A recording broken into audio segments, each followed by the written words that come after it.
Well, it's a pleasure to be with you and to be on this journey together. The first day of retreat is often, it can be a tough one. Some of you have been through it many times. Some of you are having your first day, and they often be sleepy or restless or just, feeling distracted, and yet there's also often the beginnings of some flashes of beauty or moments when you feel more integrated than usual. I hope that that's been the case for most of you. I remember when I used to do a lot of camping and mountaineering and stuff, probably most of you have been backpacking at least sometime in your life, and am I the only one who was surprised by how uncomfortable and boring it was a lot of the time? Like, it's this romantic thing, and then suddenly you're trudging along, and it's like you can't even really look up because you might trip, so you have to spend most of the day looking where your feet are and stuff. And if you're a woman with short legs, then the men have all run ahead and they're waiting for you, and then you catch up and they're like, "Oh, great, okay," and they've rested for half an hour, so they just take off and leave you and then start trudging again. Anyway, I used to do this a lot more than now.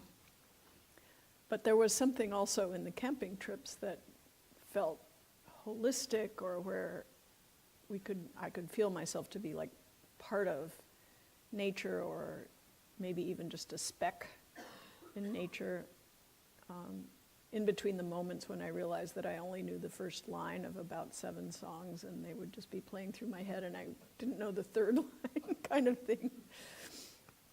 But it was kind of shocking to me the first few times how difficult it actually was, and I wish that I had been to a meditation retreat where there would be someone telling me all along that don't be shocked that it's also very difficult. And the fact that you're having, a lot of pain and discomfort and you're tired is kind of part of the whole thing, and it doesn't mean that you're like a bad hiker or you can't also have a spiritual experience, kind of thing. And in hiking, some of the discomfort is why there's not a lot of people up there, as opposed to the beach right in front of the parking lot, So that part of the no pain, no gain, or something like that, that's part of the practice of hiking.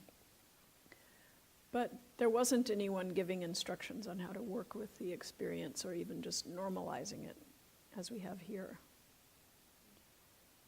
And what we have here is a kind of journey across an interior landscape.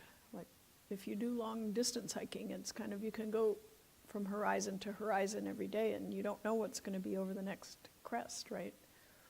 You look back at what you've already seen and done, and then what's ahead is kind of in some way it's going to be more of the same, like a river and some trees and some rocks and stuff, but the shapes and stuff are of real interest and delight to us. And it's the same with retreat, with meditation practice, and with our life, the way we learn to attend to it. And there's times of such incredible beauty too in a retreat or in a life when you're really like completely synced in. Somebody in my meditation group at home,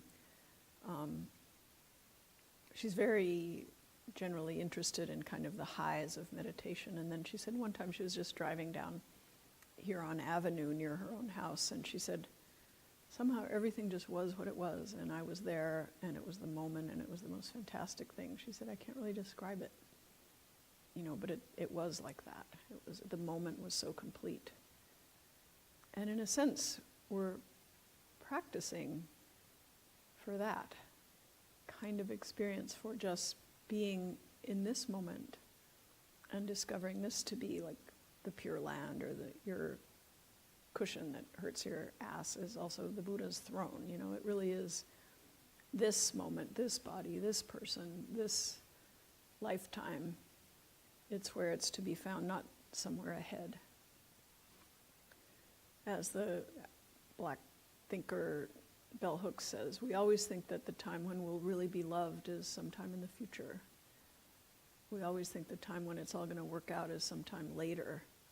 What if we start to rearrange that and bring it closer to now? This is the time for love, and this is the time for healing. And the reason why we study through the body is because the body is a gateway to here and now. Like the sensations of the body, they may be built up historically over time, but the feelings in the body are happening just now. It's only, if you get up from your cushion, then, as we know, your butt will no longer hurt, which has a temptation to run out of the room. But anyway, we were doing some contemplations to get closer to the body, to understand its nature and to become more reconciled and forgiving and living in it in a less divided way. As Jack Kerouac said, the closer you get to real matter, rock, fire, air, and wood, the more spiritual the world is. I gave this talk in LA, or something, pieces of this talk, or I quoted this in LA, and someone came up to me afterwards and said, "Oh, can you give me that quote? I want to put it in my cabin." Like, yeah, we're talking about this also, this matter here. The earth, air, fire, and water in the body also. That it's not an unspiritual act to notice the flow of sensation and the solidity and the liquid and the warmth and coolness in our very body. Now, it's interesting, too, to be with the body, because in some way the body just is what it is. The body is kind of at peace with itself. Like, it either hurts or it's comfortable. Like, yes, the hurt may very well be a signal to our mind that the body wants something to be changed. It's making us uncomfortable, so we'll do something about it. But at the same time, it's not the same as the tremendous amount of craziness that the mind can lay onto one tiny sensation. Like you feel sort of the cool breeze coming in, and it's like, or some kind of brush of uncomfortable temperature air across your skin, and it's suddenly like, all those people, like, why do they turn on the fan? Like that person, when really it might just be a coolness and maybe not the most pleasant feeling, but it doesn't have to like, if you just feel the feeling and let it come and go, there is an option of dwelling in a much simpler kind of place through attention to the body. We generally live in our heads, and it feels like the normal thing for most of us. And we really overlook the body a lot, which is unbalanced. By overlooking it, we don't attend to it, and by not attending to it, we lose something very important, access to intuition and things that we need to know. I remember recently, I was kind of all in my fast-moving mind, and I was like, I'm going to go and meditate. I haven't meditated. I've got to go and meditate. Even if I just sit down for 5 minutes, I'm going to do that. So I sat down, and I realized that I had this unbearable need to pee. It's because I had been ignoring it. I'm like, darn, the first thing that I really need to attend to is my bladder, not to sitting. But it was only by stopping just for a minute that I realized what was actually going on. So what happens as we come closer to the moment through the sensed experience or the felt sense experiences, we come closer to the immediacy of life, and we can attend to what's real in a more basic way. I'm going to talk a little bit about the importance of this. But the mind, as you'll see, the thinking mind comes after the sensation. Right? First you have the sensation, and then comes the thought. First is the coolness on the skin, then there's an interpretation, then there's a desire for either more coolness or less cool, So the mind gets activated, but secondarily, in a certain sense, most of the time. The other way the mind works is, like, say you'll be attending to the breath, and then you'll be keeping the breath in the foreground, and then at some point, this is called like your karma ripens or something, and your mind will suddenly decide that it's much more important to be planning the next thing or worrying about something that didn't happen or like that. And we have to be really tender in understanding that our mind has kind of a mind of its own, and it may not find the breath and the body sensations to feel that important to its own priorities. That's why we have instructions and support and the idea of the real value of exploring the body in this bare way. You have to have a little bit of a sense of trust for that. But actually, the mind is this big kind of assembling machine that puts together our experience, tries to help it be predictable, reminds us of who we are, tries to make us reproduce who we are in the same way that's comfortable every time. There's a book called Intimacy by a Zen person, a female Zen person whose name I can't remember, and she says it's kind of like we want to fold ourself to look tidy every time the same way. Does anyone resonate with this? It's kind of like you want to feel like you are a certain way and it's something that you can be comfortable with. And this is not really the kind of intimacy that meditation practice is inviting us to. It's not saying that you should just ball up your everything and stuff it in the drawer so that it comes out all wrinkled, but it's being able to see yourself in the many shapes and variations of experience of who you are and what you feel, and not get knocked off balance.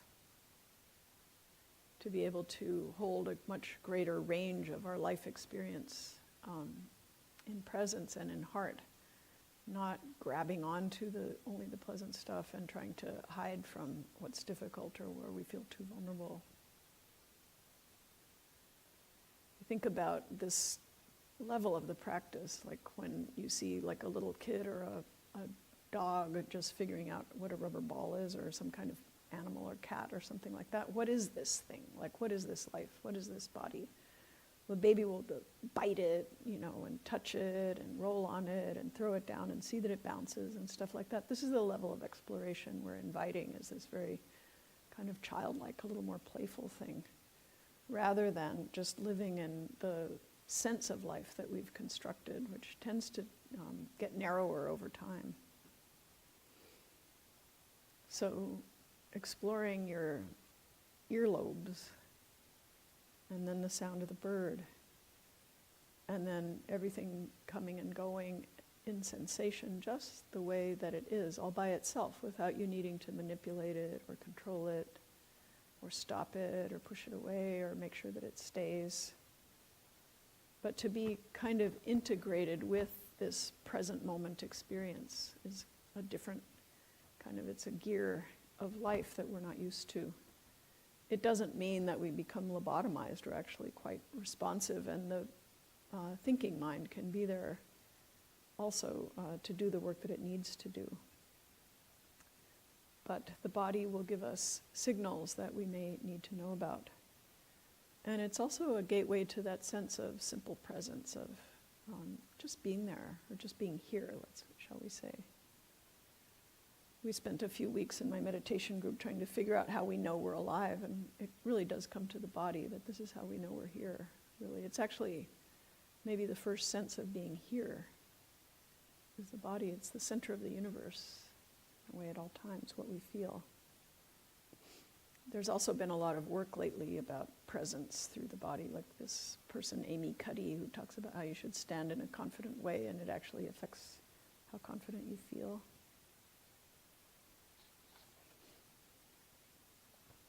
So when I think about, for example, someone that I know and love, like my husband or something, like I sort of can look at him and there's an image of him that's based on lots of thoughts and, my sense about what he's, how predictable he might be about the thing that he might say next or want next. And seeing kind of the image of his body rather than the livingness of who he is, which is partly expressed through his body, but partly through a quality of actually myself being present and sensing the presence of the other person or other people, or of the spider on the floor or of the grass. It's a kind of human faculty that we also have. It's a human possibility that we lose track of as we keep trying to achieve more and do more and finish more in our life. So not caught in the constructions, but actually present and receptive. Not just saying like, well, I know what you're going to say, or yeah, it's like kind of the same thing.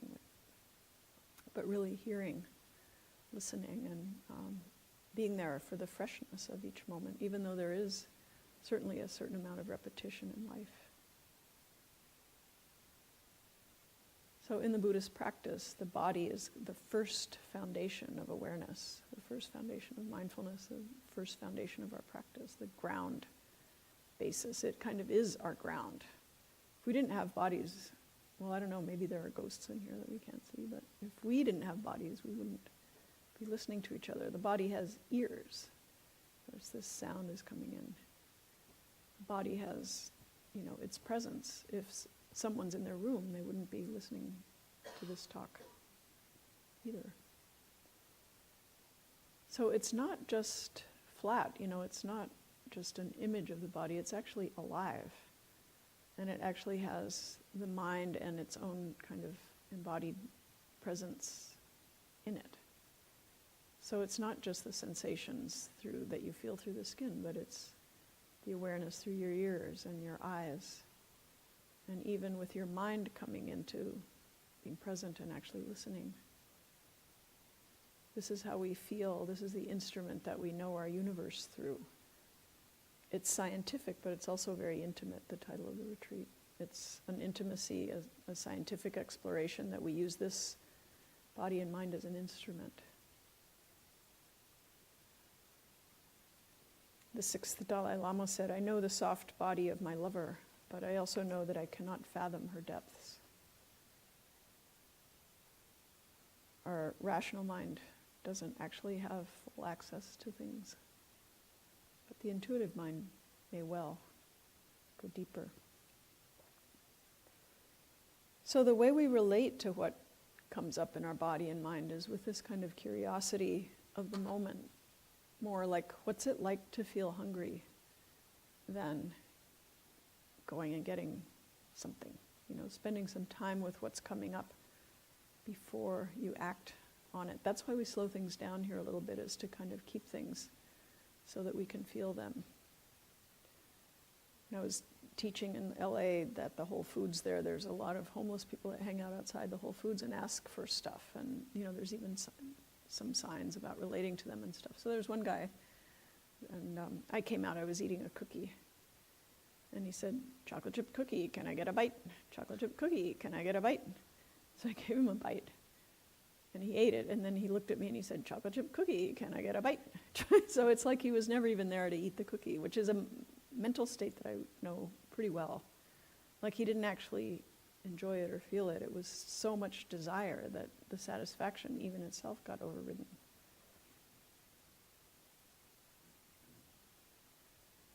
The interaction of body and mind is much deeper than we think. There's a book called Sensation, where they did a lot of experiments with people, and they said, they did an experiment with people riding up in an elevator to do an interview, and of course, they always trick the subjects in some way or other. So in the elevator, someone comes in who's apparently a random person, but they're actually part of the experiment. And if the experimenter says, "Could you please hold this warm cup of cappuccino for me while I fiddle in my briefcase or something," the person liked the whole situation better after holding a warm cup. Like the warmth of body and the warmth of emotion are intimately allied. So I wanted to say, today that what we studied with the elements in our experience through the body, like soft and hard and cold and warm and stuff, those are all also mental qualities. Like there's hard-packed earth in our minds in some places. And there's even how the hard-packed earth of our mind might soften when we have tears, like moisture comes into it and it starts to loosen up and open and start to be workable more, things like that. Or you can know when someone feels like fiery to you or cold. The elements also play through our minds. And much of what our minds know is coming through the body in ways that we really don't understand very well. So when we wake up, we are waking up as a being who is in a body, as an embodied being, not someone who's going to leave our body and go to some future idealized place where there isn't a body. That's not what it's really about in this practice at all. It's finding the life that we have right here. And it's quite a radical act. Most of the people in my groups today, the two groups, which is it's about 25% of the retreat, but I'd imagine that others of you who weren't in these groups might sympathize with the feeling that how busy we get, how overwhelmed we get, and how shallow our life can become, how we lose a type of dimension of life when we do too much. Yeah? And everything just becomes one more thing, even if it was supposed to be fun in the beginning. You just start looking at it as like, oh God, I have to do that. Too, there's no flavor in it or presence. And it may be just that we've, our Paleolithic body and the email mind where you expect an instant response to everything, that the body and mind have gotten really far out of sync through the ability of the mind to move much faster than the body and say, yeah, that'd be fun to do that, I'll do that. Why not? And then all of a sudden you have, your life is so packed that there's no downtime, because then we start to have a horror of being alone or being quiet. And the mind naturally starts to want to do more. It doesn't really know how to just be with the body. I was reading a blog by a woman who has a chronic illness, and she was saying, I can't go out and protest in the street for medical care, but the thing I can do in my room, which is very private, is take care of myself. And I view taking care of myself as a radical act of resistance, which I found helpful as a meditator, to say that actually what we're doing here, although it may not be changing the government right now or changing the way things are, we're changing a kind of business as usual that we've internalized. So it's actually a sort of internal protest to come here and not do anything. I remember my mother when I was growing up, that, I don't know, this put an age on me, but that series Kung Fu that was on TV with, actually Bruce Lee was the inspiration for it. It was one of my heroes. I love Bruce Lee. But my mom was putting dinner in the oven or something, and my sisters and I were out there watching TV, and the sage guy says, the wheel only goes around because of the emptiness at the center. There's nothing at the center of the wheel. And my mother came screaming out of the kitchen. She said, turn that off, turn that off. She was afraid of the sense of the non-doing thing. It frightened her. She thought it was something evil. My mother was a little crazy too. I think she was afraid I might end up doing what I'm doing.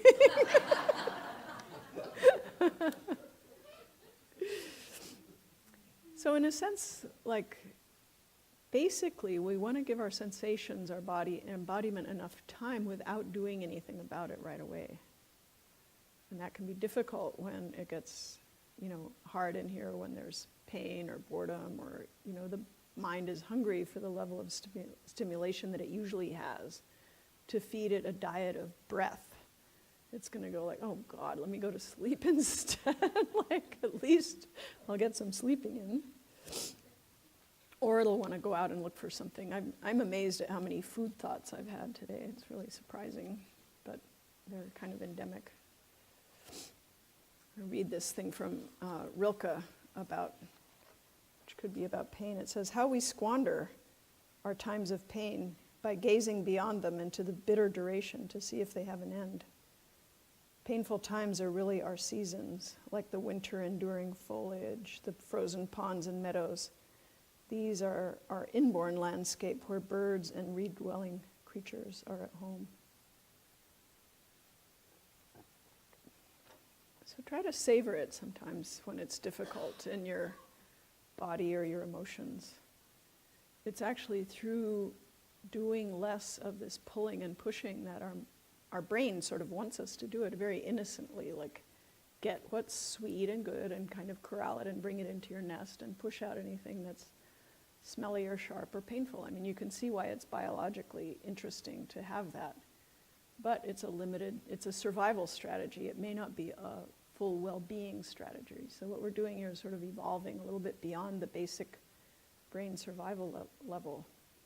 And it's when we can equally be present and almost start to enjoy all the varieties of experience that it starts to feel like a different level of happiness or a different level of meaning becomes accessible. Like the Tibetan poet Saraha said, right here in my body is the sweet river. Right here is the ocean and the Ganges. Right here the sacred city. I've been to all the outer holy shrines, but there's no place of pilgrimage more blissful than the body. And he's not talking about doing so much yoga that every sensation is pleasant, although that's a good thing to do too. I mean, you can get a little worn down when we're so sore that you just feel like, oh, I can't even sit. So it's good to give the body this movement and stuff. It was designed to move. That's why it rewards us with some pleasure when we stretch. And that's actually, it's a fully functioning, intelligent system that will try to tell you as best it can, what it needs.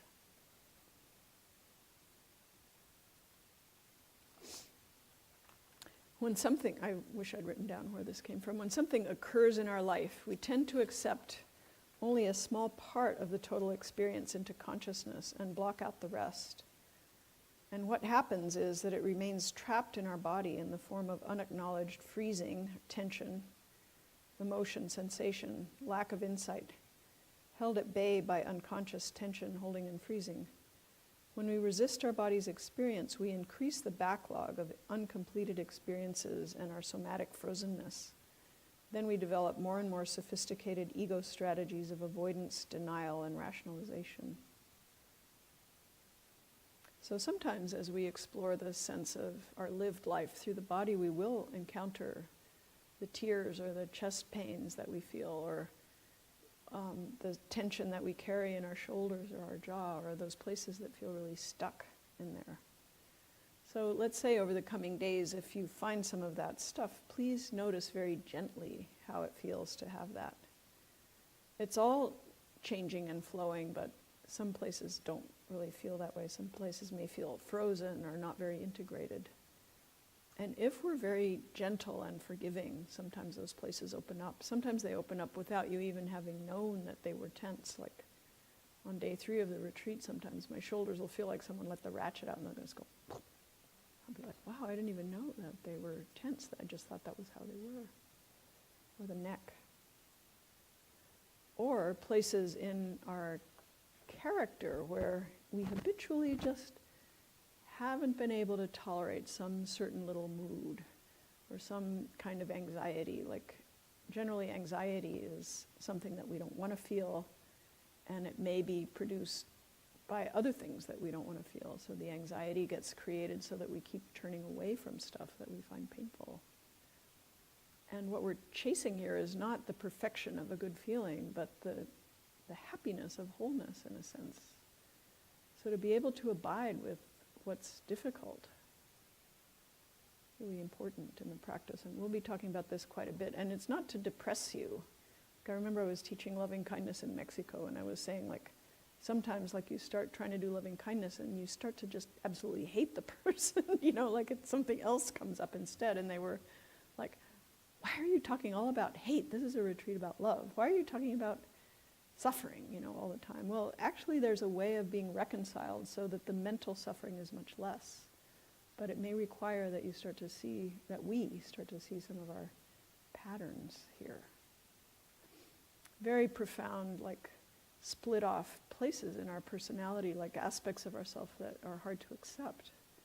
Because at some age we were told that it wasn't okay for boys to cry or something like that. That's a classic. Or for girls to say that you wanted something, or that you really wanted something, or anyone to be angry. We all get acculturated according to the convenience of the bigger people around us. And if you're a parent, you know how you kind of can start to know what that's like. That sometimes there isn't time for the wholeness of what the kid wants and stuff. And it can become that you're leaving that for their job when in the future they learn how to meditate and they can unpack it all. So it's a very gentle kind of exploration, and very, very helpful to stay with the body in the present moment, whether the body is still in the sitting or whether it's moving in the walking meditation. You might find that if you're having a strong feeling, and feelings can get a little amplified in retreat. As you know, if you've been on many retreats, some of you have been. There's this phenomenon called yogi mind, which is where, when I was working at IMS, there was the office where people would come in if they didn't have anything, if they ran out of toothpaste or something on a long retreat, and eventually they installed a counter there where the staff could be behind the counter because of the tendency of people on long retreats to rush into the middle of the office and say, Colgate! Like they'd been sitting thinking, should I ask for Crest or Colgate, Crest or Colgate, Crest or Colgate? And then with this concentrated mind, they'd come in and say, I need to have Colgate. And it would be like, let's just build a little barrier so that they'll be on the other side of it when they say these things. And I'm making humorous examples, I must say, because some of the things that come up and become intense in our life are bigger than that. But I make them this way so that we can sort of laugh a little bit. But you may find when there's an intense desire or a sadness or anger moving through you that you're aware of in your mind, or just a sense of being stuck or something like that, you might check through your body and see if there's anywhere that this emotion is focused, that you can feel some kind of emotion-generated sensation in your body. It's almost the definition of an emotion that it has some physical effect on you. It took me several years before I began to be able to feel this, even though I'd heard this instruction a lot of times. I didn't really know how to look. So if it's not really apparent to you and you have like a strong kind of emotional sensation in your mind and you can't find it in your body, it's all right. Don't make it into some kind of a test for your quality of meditation, but it's something you're invited to do, is to feel your whole body. And if the body has some resonance with the emotion, to follow and track that rather than the story that's happening, the story about your cousin or what happened last week or the thing the person said or how we were fired or from something that, not invited to do something that we wanted, or something isn't available, or we're old, or kind of all those things that can become the verbal piece of our emotion. But to feel the lived life through the body, fully present, you can let the thoughts be the thoughts. You don't have to whack them out of the park. You can know them as thoughts. But you can also, in a certain way, walk through them and discover the sensation or the embodiment of it. And that can be really valuable to start to see the difference between what the body is feeling and what the mind is feeling. Sometimes the body's actually okay, or parts of the body are completely happy when the mind is freaking out. Early in my meditation career, I was working with a psychoanalyst, and there was several people in his clientele. We would do meditation retreats together, and our interviews would be together.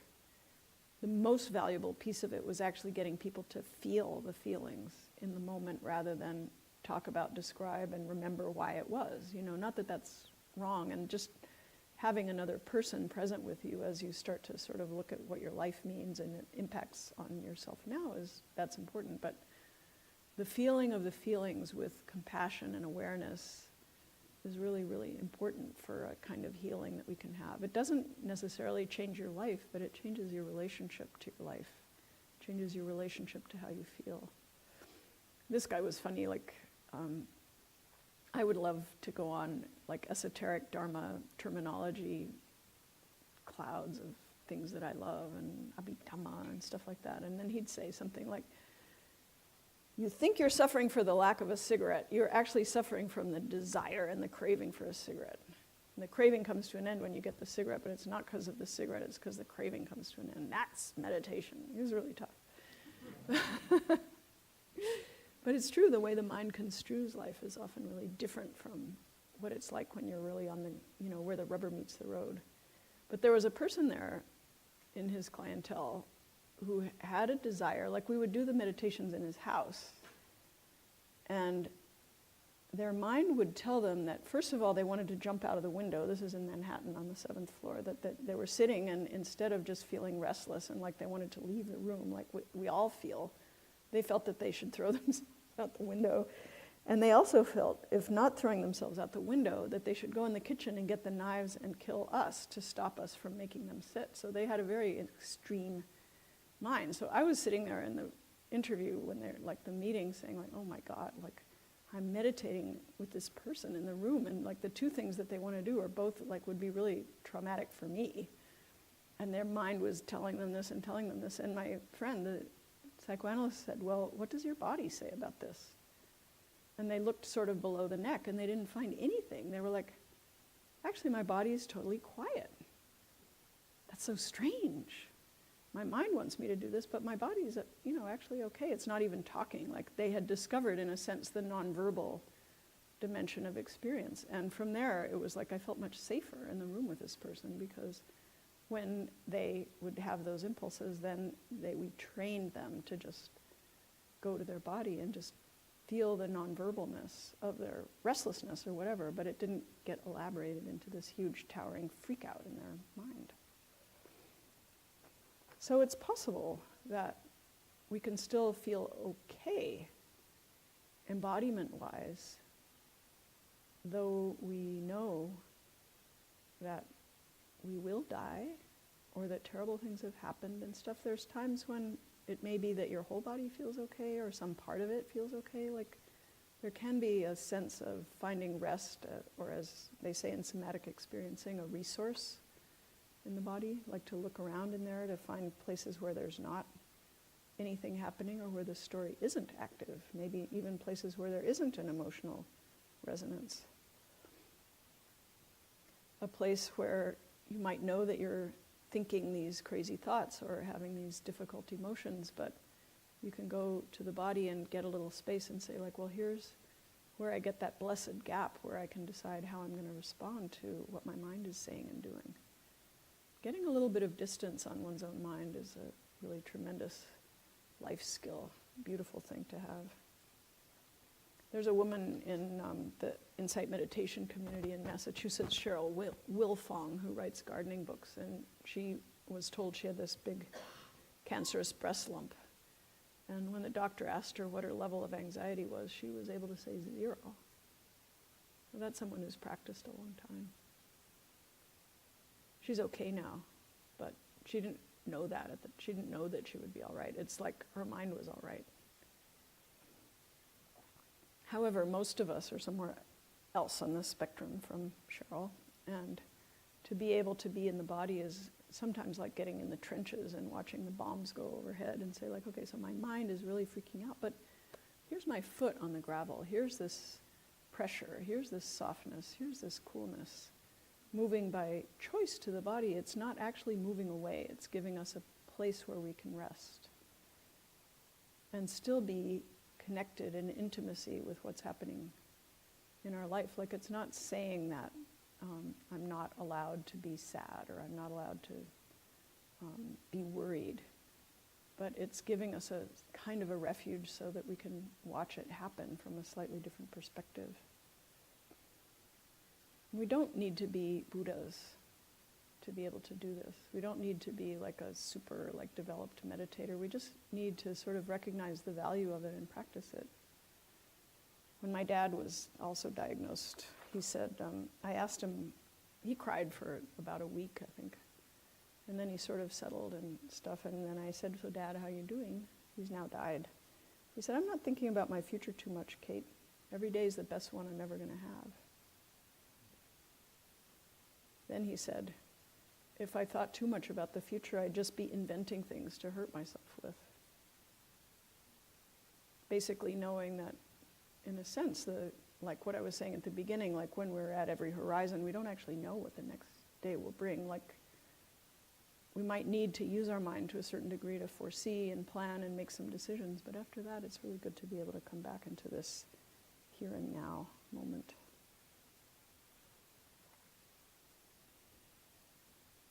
So we're asked to do it in a really experiential way, which is the mind training. Like our body is already aware and it's telling us stuff, and generally the signals that it sends will be, either gentle and kind of things that we can ignore in order to use our mind, or very piercing, like, you have to pee right now. It cuts through other things, like you have to excuse yourself sometimes even from situations of great formality and have to use the bathroom, like we don't want to, but we have to. My least favorite is after I've gotten into bed And I'm lying there and I'm like, oh my God, I really do not want to do this, but you have to, kind of.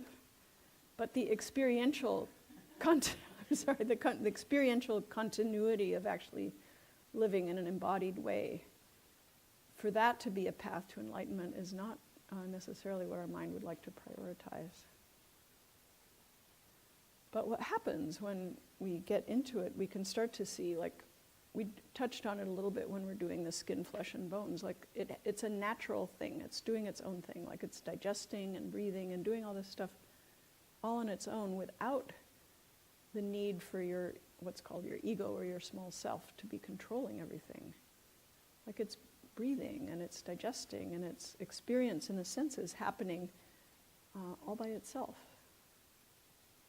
And to relax back into that is really quite beautiful. To relax back into that in a conscious way is a path to awakening. Because it's really just awakening to the way things are. It's not awakening to the way things are not. It's our mind that puts the way things are not into the world. The wind said, "You know I'm the result of forces beyond my control." My friend Maria in Newburyport was doing a day-long retreat, and she lay down on the picnic table and saw the clouds, and she said all of a sudden she really felt that oneness of her body and her mind with everything. I said, how did that happen? She said, for just a minute I wasn't looking for anything.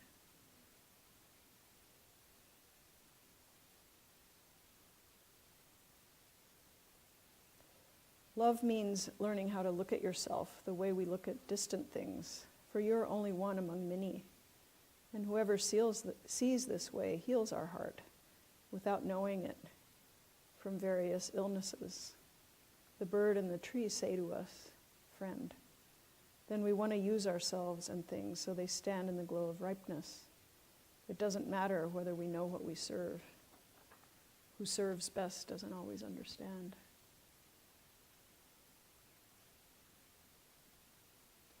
It really is kind of a mystery, and we've touched on several aspects of it today, the way the body's composed of the same things that the earth is, the way the blood and the skin and the bones have their own natural organic qualities. We may not be able to control them doing what they do. So it's important to mention that there will be, at sometime, we hope not before the end of the retreat, but sometime at the end of our life, this thing called death. And that's one of the other contemplations in the body, and some of us are living just today through the recent death or the dying process of people that we love or of ourself. And that's a piece of it, and that's part of what our work here is to be able to face, the finiteness that we're not really actually here for very long. And that's something that makes each moment feel of great value for us. The way my father was saying, I live every day, it's the best day I'll ever have. It's actually the only day we'll ever have. This is the only moment that we'll ever have. It's always this moment. It's never, it's as if the past had never existed in some way. Like we know it sort of did, or there's these things that come into our mind out of the past, like all the people that we love and left at home. We would like to assume that they're still going to be there when we get back. The past and the future can, be connected through our mind, and there's that. That's important in one level of things, but this living instant is the only one, really, that we ever get to live. So the body is actually one of the gates to that.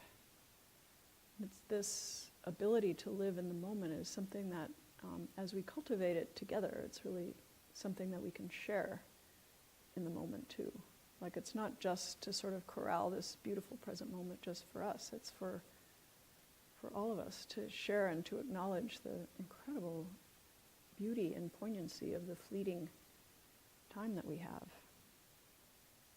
And it's in this living of this moment that we actually touch upon what's actually timeless within time. In the Dzogchen tradition, which is represented all around us, the Bunpo, they have this kind of funny, like fractal expression. It's called the fourth time without three, saying that it's not the past, not the sense of the present as like some little box that you have to crawl into, not the future. It's the fourth time, this timeless time. That's the lived moment time. And I think that having lived, although maybe pain and tediousness and boredom is part of the reason why today might have felt long, it's also because we lived more of the moments, that the day feels like it's touched with eternity in some way. And that's a mystery. That's an awesome kind of thing, that sometimes what arises and passes away seems to give us the sense of timelessness. I can't really tell you how that works, but I think we all know what that feels like. Nisargadatta said, who's a sort of Indian sage, we've enclosed ourselves in time and space. We've squeezed ourselves into the span of a lifetime and the volume of this body. We cannot be rid of our problems unless we abandon all our illusions.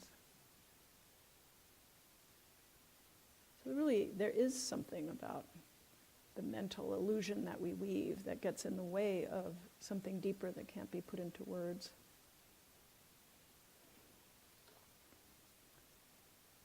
My friend Steve Boyd wrote, "Love is what's left after all the rest is gone.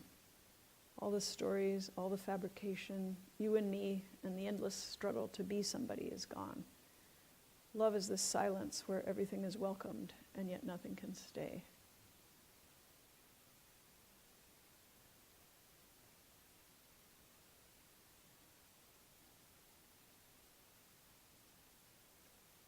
So this ability of our awareness is the ability to create that kind of space where there is the sense of welcoming and kindness, and there's also a kind of letting go, like letting things come and letting them go.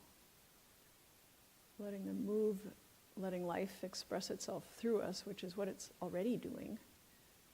But as a human being, we have this ability to honor it and to make a kind of beauty out of it. I don't know if our species goes extinct, if this beauty will still be there. Like, do hummingbirds have this beauty just by not being worried? I don't know. Like, why are hummingbirds so glistening? You know, why is the sunset so gorgeous? And who else likes it other than us? What is that? So as much as we share the moment, we share the beauty, and we also share this suffering of the body and mind, that we all seem to have our own slightly personal but universal version of it too, which is, let's celebrate that sharing together here in the retreat and not close ourselves off from any of it. I guess that's the talk, the end of the talk. Let's take a couple of minutes and sit quietly. If anything that I said was annoying, just forget it and forgive me. You don't have to tell me unless it was really bad. It's my friend, our Patson, our friend Winnie says, keep it to yourself. Anyway, thank you for your kind attention.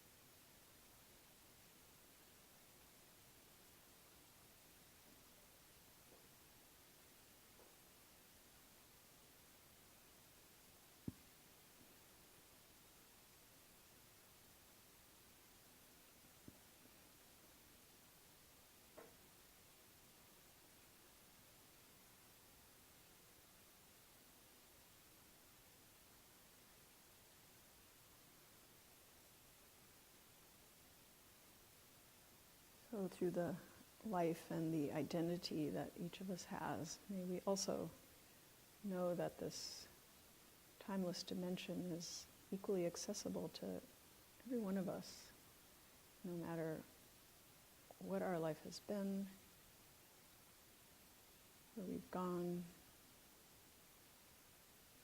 what we know or don't know, how old we are. It's just kind of waiting for us to find it.